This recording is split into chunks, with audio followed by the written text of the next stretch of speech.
우리는 의복이 참 중요하지요. 계절마다 또 철마다 우리는 그 의상에 계절에 맞고 철에 맞는 옷을 입고 우리가 살아가고 있지 않습니까? 그래서 옷은 무엇을 위해서 옷을 입는 것만은 아니죠. 꼭 그 상황에 맞게 우리가 옷을 이렇게 입지 않습니까? 우리는 제사장의 옷을 입고 있습니다. 베드로전서 2장 9절 10절에 보면은 너희는 왕같은 제사장이라. 우리는 거룩한 제사장의 직분을 이제 행하기 위해서 우리 기독교는 목회자만 제사장이다. 그거는 틀린 말이죠. 만인 제사장 제도예요. 그래서 우리 예수 믿는 모든 사람이 제사장적 사명을 가지고 하나님이 우리에게 제사장의 직분을 우리에게 주셨어요. 그래서 제사장은 예배 업무를 감당하고 또 백성들을 영적으로 지도하고 또 그런 아주 중요한 역할들을 제사장이 이제 직임을 맡아서 그 제사장에게는 일반 백성들과 다르게 의복을 입혀주셨어요. 그 의복을 제사장의 의복이 우리 구약의 제사장의 의복이 대제사장의 의복이 우리 돈으로 환산할 수 없지만은 아마 지금 돈으로 환산한다면은 뭐 가치를 화폐 돈으로 계산할 수 천문학적인 돈이 제사장 의복 한 벌 만드네 들 거예요. 그래서 그 제사장의 의복을 입히고 이제 백성들에게 제사장이 이렇게 의복을 입고 딱 나타나면은 저분이 대제사장이시구나 하고 멀리서도 사람들이 제사장을 다 알아보게끔 그렇게 의복을 갖춰 입게 했어요. 그리고 가슴에는 흉배를 붙이고 금실로 짜서 만들고 또 흉배 안에는 보석으로 꾸미고 이렇게 해서 치마로 이렇게 입혀서 그렇게 제사장의 업무를 감당하게 했어요. 왜 하나님께서는 제사장에게 특별히 그런 의복을 갖춰 입게 했는가? 이유가 있겠죠. 첫째는 백성들에게 존경심을 받을 수 있어야 돼요. 제사장이. 제사장은 왜 이렇게 바지 같은 거 이런 거 입히지? 치마를 입겠어요. 치마는 뛰어다니기가 어려워요. 그러니까 이제 점잖하게 걷고 행동도 점잖하게 하고 다른 사람에게 어떤 좀 경망스러운 행동을 하지 못하도록 제사장의 의복을 입히면은 그렇게 난잡하게 행동을 할 수가 없어요. 그래서 의복을 통해서 그런 삶을 이렇게 좀 구별되게 만들기 위해서 하나님은 제사장에게 의복을 입혔어요. 그래서 제사장은 육신의 폼을 갖추려고 막 폼제라고 제사장의 의복을 주신 거 아니에요. 하나님의 예배를 돕는데 그런 경건을 갖추기 위해서 예배에 집중하기 위해서 예배에 도움을 주기 위해서 제사장의 의복을 입힌 거예요. 만약에 제사장의 의복이 예배에 방해가 된다면 그 의복은 필요가 없는 거죠. 그래서 제사장의 의복은 예배에 도움이 되고 예배에 방해가 되지 않도록 하기 위해서 제사장의 의복을 하나님이 우리에게 입혀주신 거예요. 그래서 우리는 모든 일에 예배에 방해되는 삶을 어떤 것이 예배에 방해되는 삶인지 하나하나 그런 것들을 점검해서 이런 예배에 방해가 되는구나. 그러면 우리가 그 방해되는 요소들을 우리가 하나하나 내려놓는 거, 그게 제사장의 의복을 입고 우리가 사는 거예요. 그래서 우리가 정말 우리 기독교인들이 주의해야 될 일들이 있어요. 제가 이번 주에도 현장에서 참 안타까운 한 분을 만났어요. 저는 옛날에 제가 우리 학교 다닐 때는요, 서울대학을 참 좋은 대학이잖아요. 그런데 사람들이 서울대학 나왔다고 하면은 알아줘요. 저분이 서울대학 출신이래. 그래서 서울대학에 갈 능력은 없고 서울대학 졸업장을 받고 싶으면요, 선택하는 과가 있어요. 유일한 과가 서울대 농대예요. 지금은 어떤지 모르겠어요. 옛날 시대는 서울대 농대는 거의 미달도 되기도 하고 원서 비싼 공납금 내고 농대 안 나도 농사 짓는데 아무 문제가 없기 때문에 그 서울농대에 등록금 내고 갈 이유가 없어요. 정말 뭐 돈이 썩어 문드러지 모르지만은 서울농대에 들어간다는 것은 그거는 뭐 특별한 케이스로 이제 가서 야 누가 어디 서울대학 출신이래. 그래서 그 대표적인 사람이 저 경남지사 하시던 김태호라는 분이에요.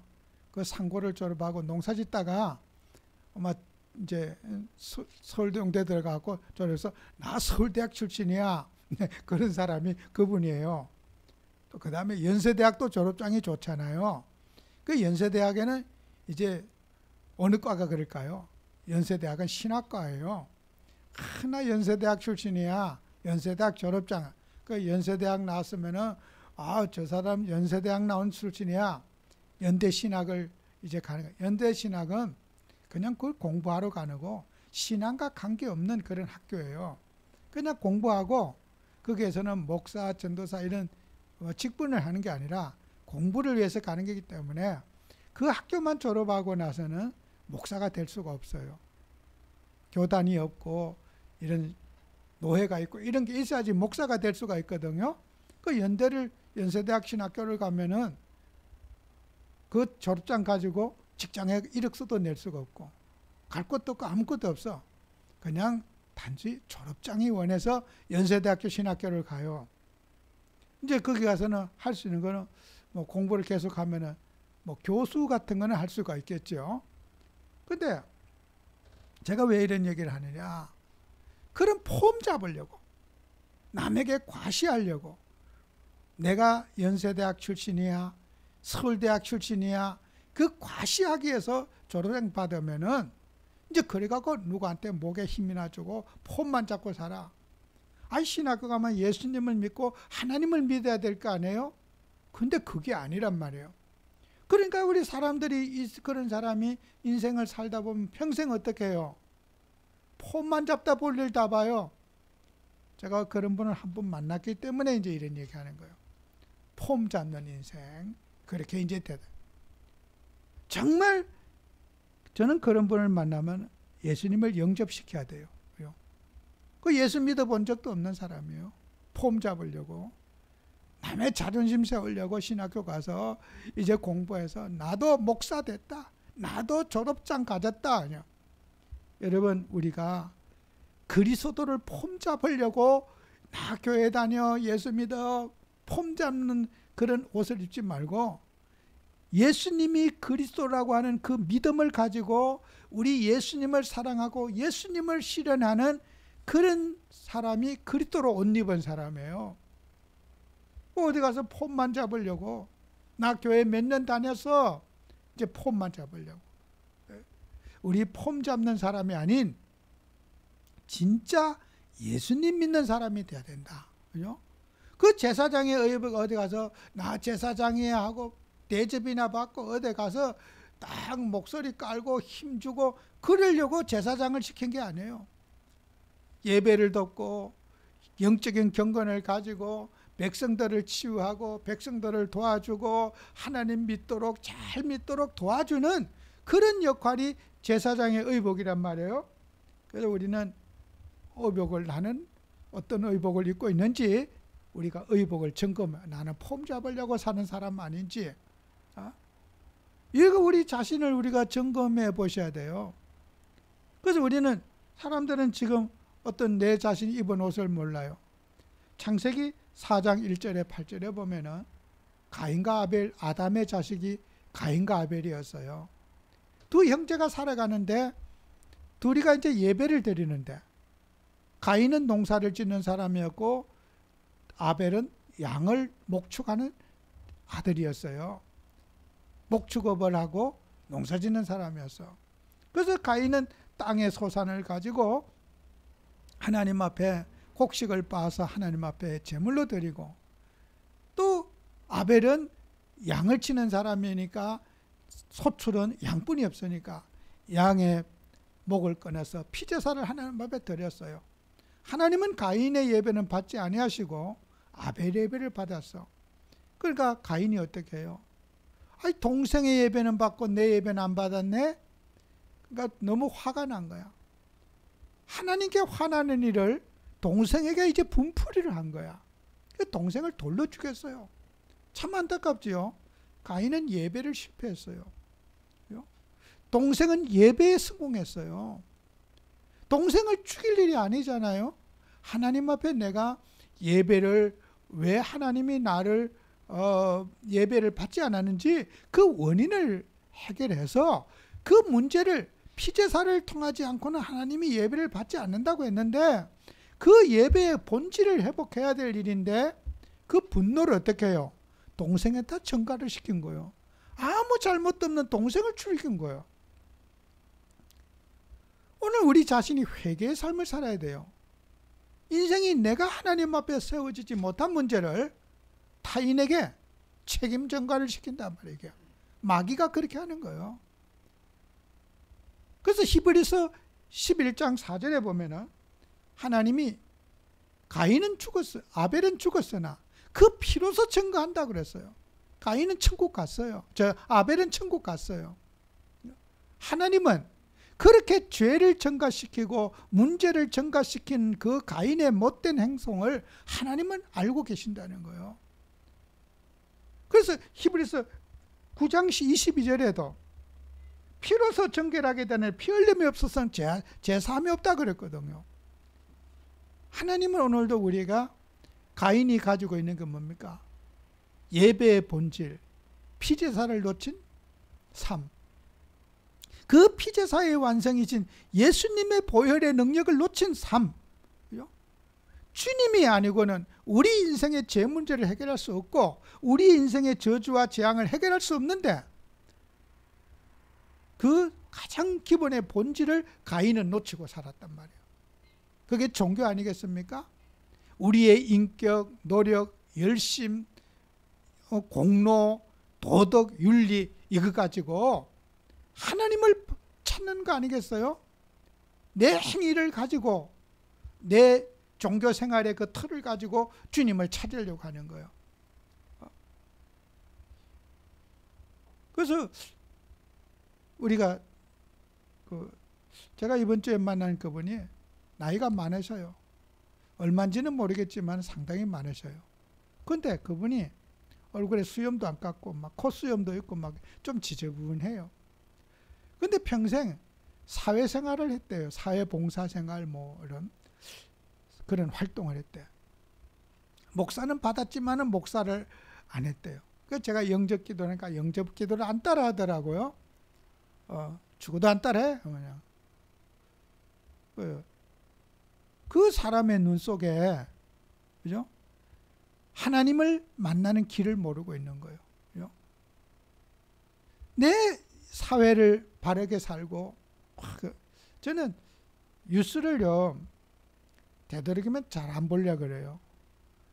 우리 집에서 제가 이렇게 거실에 앉아 있으면은 다들 TV 안 보고 다 들어가요. 왜? 채널을 계속 잡아 돌리니까. 이거 봤다 저거 봤다 돌리니까. 어저께도 제가 뉴스를 딱 보니까 기도하고 이래 보고 잠깐 보니까 화가 나는 거야. 왜? 어떤 그 대장동 사건인가 검찰에서 항소를 하지 않았대. 세상에 저런 법이 어디 있냐. 순간 제가 화가 확 나는 거야. 저게 말이 되냐. 어떻게 저렇게 공정하지 못하고 저렇게 할 수 있느냐. 이 뉴스를 보는 국민들은 지금 무슨 생각하고 있을까. 막 저는 진짜 텔레비 부시고 싶더라고. 하나님 기도가 돼요. 내가 정말 복음 갖고 종일 은혜 받고 있으면서 이렇게 화가 나는데 이게 진짜 나는 뉴스 볼 자격도 없네요. 인생 세상 살아가는 거 다 자기 욕심대로 자기 주장대로 사는데 나도 모르게 거기에 마음이 개입을 하는 거예요. TV 끄고 그래. 내가 정말 주님의 은혜를 누리고 그리스도의 보혈의 능력을 누리고 살아야 될 내가 그 뉴스 한마디 탁 나오니까 또 열받아서 이런가. 야, 참 세상 뉴스도 물론 그거 듣고 은혜되는 사람도 있겠지만은 저는 그런 거 들으면 막 갑자기 막 확 분노가 일어나요. 절제가 안 되고요. 야, 그 내가 유수도 이렇게 마음대로 못 보겠구나. 그냥 주님 성령인도 받게 해주세요. 성령 충만 주세요. 앉아서 기도하는 거예요. 여러분, 우리가 살아가면서요, 세상 사람들은 이렇게 자기의 율법에 탁 매여 있어요. 이래야 되는데, 이렇게 하지만 안 되는데, 공정하게 해야 되는데, 법대로 해야 되는데, 이런 정의감에 사람들이 불타 있는 거야. 정말 우리 주님의 보혈의 능력으로, 성령의 충만함으로 성령의 인도를 받고 살아야 되는데, 이 세상 논리가 그 목사의 심령 속에도 그냥 물밀듯이 들어와요. 그게 이거 어떻게 하겠어요? 목사라고 사탄이 그냥 가만히 놔두는 거 아니에요. 그 분노가 일어나요. 분노가. 그 나하고 아무 관계 없어요. 뭐 그 사람이 형을 더 살든 덜 살든 내하고 무슨 관계가 있어요. 근데 그게 막 분노가 일어나. 아, 참. 여러분, 우리가 주님의 일을 하면서 정말 우리는 나의 인생을 점검해 보셔야 돼요. 나는 종교 속에 세상 법을 따지고 공정과 정의 사회에 그걸 부르짖고 사는 건 아닌지. 여러분, 우리는 그리스도 만난 거 얼마나 감사한지 몰라요. 예수님이 그리스도라고 하는 이 복음을 가졌다는 게 저는 지상 최고의 축복인 것 같아요. 만약에 이 복음 몰랐으면 나도 그 속에 늘 허우적거리며 살다가 가야 될 사람 아닌가? 평생 자기 딴에는 사회운동, 봉사활동, 정의 부르짖고 그렇게 평생 그렇게 살다가 그냥 갈 사람 아니었는가? 우리는 사람이 살아가면서 내가 입은 옷이 혹시 종교의 옷은 아닌지 우리 자신의 입은 옷을 점검해 보셔야 돼요. 내가 입은 옷은 남의 옷은 잘 보이는데 내 옷이 안 보이는 거예요. 나는 정말 예수로 만족하고 그리스도로 만족하고 예수님으로 내 가슴이 충만한지를 우리가 늘 점검해 보셔야 되는 거예요. 내가 가진 그 율법의 틀에 내가 갇혀가지고 그거 안 하면 큰일 날 것 같고 그거 안 하면 지구 종말이 올 것 같이 마음이 먹구름이 오는 거야. 우리는 율법의 사람으로 요거 내 인생의 틀 속에서 나를 딱 가둬놓고 있는 거야. 그러니까 그 이상을 내가 못 보는 거예요. 여러분, 우리는 많은 사람들이 말하는 거, 생각하는 거, 그 사람의 인생이에요. 내가 경험한 그 생각의 그 틀은 나예요. 세상에 어느 사람을 만나도 인생마다 자기 생각의 틀 속에 사람이 갇혀 있어요. 자신만의 율법을 가지고 있고 자기만의 경험, 자기만의 그런 틀 속에 인간이 갇혀 있어요. 우리는 그리스도가 아니면은 내 인생의 틀이 바뀌어질 수 없어요. 절대로 남 바꾸려고 늘 노력하지만은 그것도 내 율법으로 남을 바꾸려고 하는 거예요. 우리는 그리스도로 충만하고 그리스도의 옷을 입어서 우리는 정말 세상을 살려내는 그런 정인 되어야 될 겁니다. 그래서 하나님께서 우리 자신에게 그리스도의 옷을 주님이 주셨어요. 그래서 그 그리스도의 옷은 로마서 13장 11절 14절에 예수님이 그런 말씀을 하십니다. 14절에 오직 주 예수로 옷 입고 정욕을 위하여 육신의 일을 도모하지 말라. 그죠? 우리가 하나님 일을 하면서 여러분 믿음의 옷을 딱 가지고 있어야 돼요. 여러분, 머리를 써서 공부하고 연구하는 머리하고 믿음은 또 다른 문제예요. 우리가 예수님이 우리 안에 계시잖아요. 예수님을 안 보이기 때문에 믿음이라는 거 있는 거예요. 믿음. 눈에 보이는 건 믿을 필요가 없잖아요. 사실이니까. 눈에 안 보이는 것을 붙잡을 수 없는 것을 그걸 믿는 걸 믿음이라 그래요. 눈에 보이면 사실이잖아요. 이게 성경책이라고 우리가 이건 성경책이다 이렇게죠. 그죠? 사실이잖아요. 믿음은 보이지 않는 것을 믿는 걸 믿음이라 그래요. 하나님이 우리와 함께하고 계신 거 안 보이잖아요.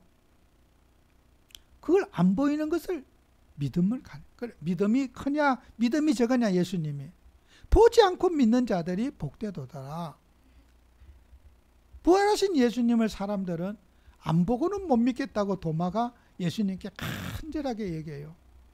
저는 예수님이 분명히 십자가에 죽는 것 봤고 매장하는 것 봤고 근데 그분이 어떻게 살아날 수 있느냐. 도마는 죽어도 못 믿겠다 이거요. 쇼하지 말라는 거예요. 내가 안 본 걸 어떻게 믿겠습니까? 내가 당신이 죽는 거 봤고 십자가에 매달리는 거 봤고 무덤 속에 들어간 거 봤고 돌무덤에 마구 딱 채운 것도 봤는데 당신이 살아났다는 그 살아난 예수라는 걸 내가 어떻게 믿을 수 있겠습니까? 도마가. 그랬더니 예수님께서 도마에게 손을 붙잡고는 예수님의 옆구리에 창자국을 이렇게 보여줬어요. 그 창으로 찔린 그 예수님을 상처, 정말 예수님이 옆구리에 지금도 상처가 남아있을까요? 없어요. 근데 도마에게 그 육신의 모습을 그 부활을 증거하기 위해서 예수님이 살아나심을 증거하기 위해서 도마에게 손을 내밀어서 자기 옆구리에 대가지고 그랬더니 그지 안 믿겠다는 거예요. 그때 십자가에 옆구리에 창자국으로 찔러서 피와 물을 쏟으시는 걸 내가 봤는데 그때 그걸 보고 그래 나 그 광경도 같이 봤으니까 그 옆구리에 창자국을 보고 나는 예수님을 믿는다는 거예요. 예수님 말씀은 그래요. 보고 믿는 자보다 안 보고 믿는 자가 복이 있도다. 도마에게 나타난 그 예수님도 육신을 입고 입지 않고 성령으로 이 시간에 우리와 함께하고 계시지만은 부활을 증거하기 위해서 예수님이 육체로 입고 오신 예수님을 그들에게 보여주신 거예요. 오늘 우리 예수님은 부활하셔서 성령으로 우리 육체 속에 오늘도 우리와 함께 계시고 우리의 인생 전체에 주님이 개입하지 않은 곳이 없으신 거예요. 우리의 호흡하는 모든 인생의 노정 속에 우리 주님이 오늘도 함께하고 계시는데 내가 못 본다고 안 계신 겁니까? 내가 인지 못해도 주님은 우리 안에 계신 거예요. 나의 인생 속에 계시는 거예요. 하나님이 계신데 없다고 해서 없는 게 아니라 우리 주님은 영원토록 세상 끝날까지 우리와 함께 하시고 계시는 거예요. 그 함께하고 계신 사실을 믿고 우리는 어떻게 해요? 기도해야 되는 거예요. 그죠? 기도가 없는 사람은 믿음이 생겨날 수가 없어요. 기도는 응답을 받고 주님은 우리에게 기도 응답을 주시고 또 그 기도 응답을 받고 나면 또 믿음이 또 생겨요. 그래서 우리는 믿음과 기도는 뗄래야 뗄 수 없는 관계예요. 믿음이 있으면 기도하고 기도가 되면 믿음이 생기고 이렇게 믿음과 기도는 뗄래야 뗄 수 없는 이렇게 껌딱지와 같이 한 형제예요. 그래서 믿음 생활은 반드시 기도가 동반되어져야 되는 거예요. 기도 없는 믿음은 있을 수가 없어요. 제가 정신과의학협회 회장분을 이번 주에 만났는데 그분에게 제가 그 얘기를 했어요. 하나님은 땅속에 영접했으면 우리 육체 속에 어디 계시냐? 눈에 보이면 하나님이 아니다. 모든 종교는 기도 행위가 있다. 기도를 통해서 신을 확인하는데 기도가 없다면 그거는 믿음이 있을 수 없다. 여러분, 예수 믿는 우리 하나님 자녀들은 기도의 삶이 우리 속에 누려져야 돼요. 왜 우리는 기도해야 됩니까? 예수님을 믿기 위해서. 믿음을 소유하기 위해서 기도하는 거예요. 예수를 믿기만 하면 문제는 끝나는데 안 믿어지는 거예요. 현실의 눈을 떠보면 문제만 보여지고 갈등만 보여지고 하나님이 안 보이니까 우리가 방황하고 이래 볼까 저래 볼까 사람들은 고민하고 있지 않아요? 예수님이 우리 속에 함께 계신 게 믿어진다면 우리는 기도할 것이고 그분의 위로를 받고 그분의 축복을 받을 수 있는데 우리는 기도의 삶이 우리에게 반드시 회복돼야 됩니다. 성도는 기도는 호흡처럼 일어나줘야 되는 거예요. 그냥. 그래서 우리는 믿음의 옷을 입어야 된다. 믿음의 옷은 바로 기도다. 정말 여러분은 정식기도 하시고 주님을 예배하고 기도하는 생활, 이것이 우리 속에 늘 있어요. 그 기도하면요 예수님이 너무 고마워요. 자, 믿음, 기도, 우리 예수님 한 세트로 움직여요. 주님이 찬양되어지고 믿음이 있으면요 우리 주님이 너무 고마워. 그리고 그분이 주님의 이름이 영화롭게 되고 나를 통해서 그리스도의 옷이 드러나게 되는 거예요. 우리는 마지막으로 꼭 생각해요. 우리는 나의 영적 생활을 점검해 보셔야 돼요. 나는 정말 복음적인 삶을 누리고 있는가? 그죠? 율법의 틀 안에서 모든 걸 판단하고 율법의 틀 안에서 해석하고 하는 것을 사건마다 문제마다 나는 복음적으로 해석하고 있는가?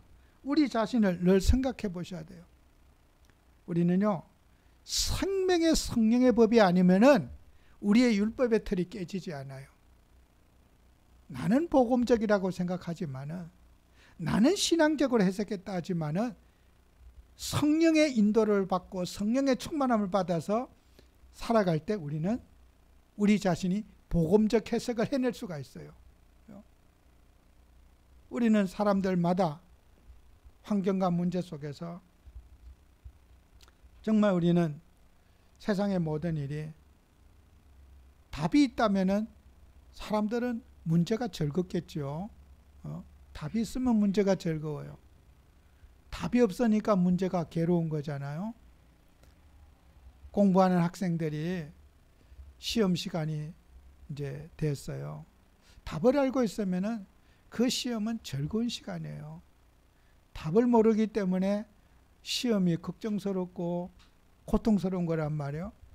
우리가 살아가면서 그리스도라는 답이 있고 예수라는 답이 있으면요 문제는 즐거운 거예요. 문제는 행복한 거예요. 답이 있으니까. 근데 답이 없어 보세요. 노리제 걸리는 거예요. 고민되고 염려되어져요. 여러분 정말 우리는 예수님이 인생의 답이 돼야 됩니다. 그죠? 그 답이 되는 사람이 문제를 풀 수가 있는 거예요. 예수님이 답이 되지 않는 사람은 문제를 상담할 자격이 없어요. 사람의 방법, 사람이 이렇게 해야 된다 저렇게 해야 된다, 인간의 육신의 방법만 다 도모하고 하나님이 주신 방법, 성령의 능력으로 하나님이 주신 응답으로 살아가는 이 방법 답이 없다면 우리는 상담의 자격이 없는 거예요. 그래서 우리는 항상 기도하면서 이런가 저는 시편 150편 6절에 보면은 호흡 있는 자마다 여호와를 찬양할지어다 그랬어요. 우리 하나님은 우리의 모든 숨결 속에 함께하고 계셔요. 하나님은 실수가 없으시고 하나님은 모르시는 것이 없으시고 우리의 여러 가지 환경, 일어나는 일들, 뜻이 없는 것이 없어요. 여러분 호흡 있는 자는, 숨은 누구나 쉬고 있잖아요. 숨 안 쉬는 사람 없어요. 사람이 그래서 성령을, 이 루하어라고 하는 그 성령을 호흡이라는 말도 같이 똑같은 단어예요. 호흡, 숨 쉬는 거. 그죠? 우리가 숨을 쉬어야 살잖아요. 성령이 주시는 그 성령의 능력으로 숨을 쉬고 기도하고 하나님을 찬양하는 찬미의 제사를 주님 앞에 드리고, 저는 꼭 아침에 찬송을 한 곡 들어요. 그거 참 좋아요. 마음이 편안하고. 요즘 저는 뭐 핸드폰에 찬송하면 다 꼭 한 곡을 들어요. 이렇게 편안하고 좋아요. 잡생각도 없어지고 너무 좋아요. 여러분, 우리 주님을 찬양하는 삶이 되어야 돼. 하루를 시작하면서 찬송으로 시작해서 찬송으로 마치는 그런 삶을 살아가야 돼요. 우리 주님이 정말 오늘 기뻐하는 삶을 살고, 또 우리는 그리스도로 옷을 입어서 복음 모르는 사람, 영적인 고통 속에 답이 없어서 헤매는 사람에게 답을 줄 수 있다면 얼마나 행복한 걸음이겠습니까? 이번 한 주간도 정말 우리는 주님의 옷을 입고, 우리는 폼만 잡는 사람이 아니라 기도의 능력이 있고 믿음이 있고 우리의 삶 속에서 치유가 일어나고 변화가 일어나는 그런 삶을 살아가는 한 주가 꼭 되어야 되겠습니다. 기도합니다. 주님, 정말 우리에게 그리스도로 옷 입기를 원합니다. 육신의 폼만 잡는 어리석은 자가 되지 않게 하시며, 복음의 내용을 누리고 그리스도의 능력을 누리고 정인의 삶을 살아갈 수 있도록 축복해 주옵소서. 예수님 이름으로 기도합니다. 아멘.